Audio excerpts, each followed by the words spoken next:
guys, so we will continue our discussion on previous year questions. Let me share the screen and I'll show the question and then we can proceed with the discussion.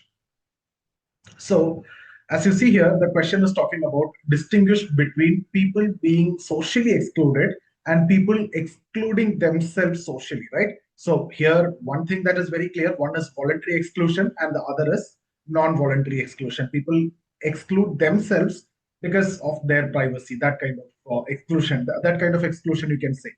So it's a very easy question. Now, if you look at it, what's the demand of the question? First, you need to explain what is social exclusion. Then you need to explain people being socially excluded, that is involuntary exclusion, right?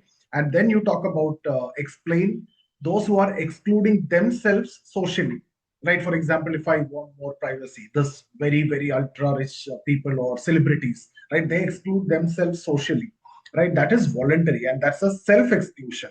The other one is a kind of forced exclusion. That is what social exclusion, in fact, in real terms, that is involuntary. So when I talk about social exclusion, it can be voluntary, it can be involuntary, right? Now you have to distinguish between both with suitable example like the ones I have discussed with you. And then you conclude by highlighting their common outcome. So how will you introduce? So you can say social exclusion. Social exclusion refers to a condition in which individuals or groups are prevented from fully participating in the economic, social, political, cultural life of society. So it may arise either because society exclude people through discrimination, that is involuntary, and or through structural barriers, or people or individual exclude themselves socially, or individual voluntarily withdraw from the mainstream social life. And now you can show the difference. You can, I'll show you in table, but you can, what you can do is you can write a paragraph, or if the space is limited, you can easily show that in a table so that you can add more points. So you can see the difference. People see here the basis, people being excluded socially, right? Here, people excluding themselves socially. So if you see this one is involuntary, this is voluntary, right? This is because of discrimination, structural barriers, etc. But here people choose to exclude themselves and live an independent life of their own. Now, nature, it's involuntary exclusion imposed by society. Here it is voluntary or self-imposed withdrawal from society. Now, the causes, it is structural inequality, discrimination, poverty, etc. Here it is your personal choice, your lifestyle, your belief, or your psychological factors. I don't want to get connected with people. That is psychological factor. Or my lifestyle is not matching with the rest of the world. Then I exclude myself like that.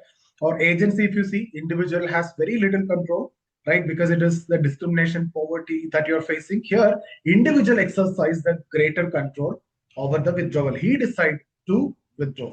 Responsibility, if you see, society and institutions are responsible. Here, the individual is primarily responsible. Though there may be social factors that may contribute, but still, individual is responsible. Here, it is society responsible. Basis, this you already discussed. Examples, yeah. This is forceful exclusion or involuntary social exclusion. So here, Dalits, migrants, homeless, persons with disabilities, religious minorities. You can give examples. So this itself will give you the answer actually. Then you can talk about other celebrities. They want privacy, the hermits or the gated communities or the voluntary isolation and all those, right? So then you can further explain. You talk about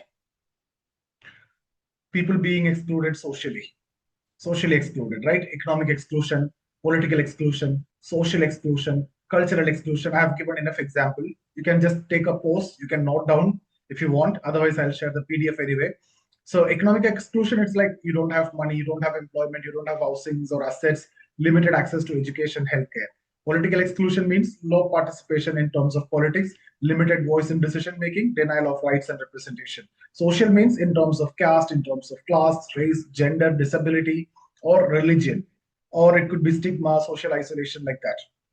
Then cultural exclusion from mainstream cultural practices and the institution. Here, lack of cultural capital. We discussed 4 different types of capital, right? Social capital, cultural capital, economic capital, etc. So here you can talk about Pierre Bourdieu.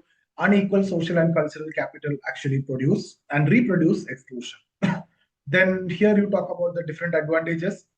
The people face exclusion based on multiple aspects, right? The group simultaneously affected by age-based, gender, disability, caste, ethnicity, right? So, for example, women. Then you can talk about women is normally excluded, right? a widow woman, or a lower caste woman, or a rural woman, or a rural lower caste widow woman. So all these you can add and you can show different dimensions.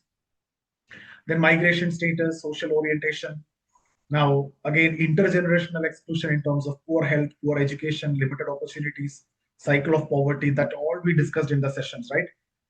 Again, Anthony Giddens, we can talk about this. Homelessness represents one of the most severe form of social exclusion. Now, the other section, people exclude themselves socially.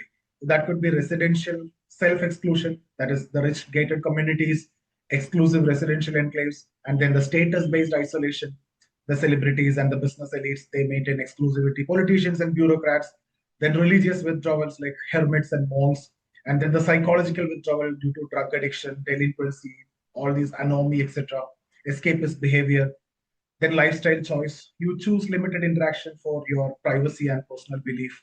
Now, if you look at the common features, despite there are different causes, but something common that in fact reduce social participation, limit access to opportunities, weaken the social integration part, and increase the isolation, and can reinforce inequality further, and it can affect individual well-being and the social cohesion. Here, value addition point I have given that you can talk about Ruth Levitas. Social exclusion is the denial of resources, rights, goods, services, and participation in normal social life. Okay, then Amartya Sen, social exclusion is both a constitutive aspect of capability deprivation and instrumental cause of persistent poverty. So his capability deprivation approach we already discussed. Then he give contemporary examples like caste discrimination in housing. Based on caste, you can see housing patterns, right? Digital exclusion of poor household, gated luxury townships, you'll see celebrities avoiding the public interaction, right? So social withdrawal due to mental health issues. All these you can write as a contemporary example. Now, when you conclude, what you can do is you'll say that people may be excluded by society through, you just summarize it. So people exclude themselves socially and people excluded by society, right? So people may be excluded by society through structural inequalities, or they exclude themselves through personal choices and circumstances. So you can say the first one reflect the failure of social justice and equal opportunity. The second one, in fact, reflect the status or the belief or the psychological condition. But both ultimately weaken the social integration and highlight the need for an inclusive society that basically promote participation, dignity, and equal access to opportunity. So that's how you'll be concluding your answer.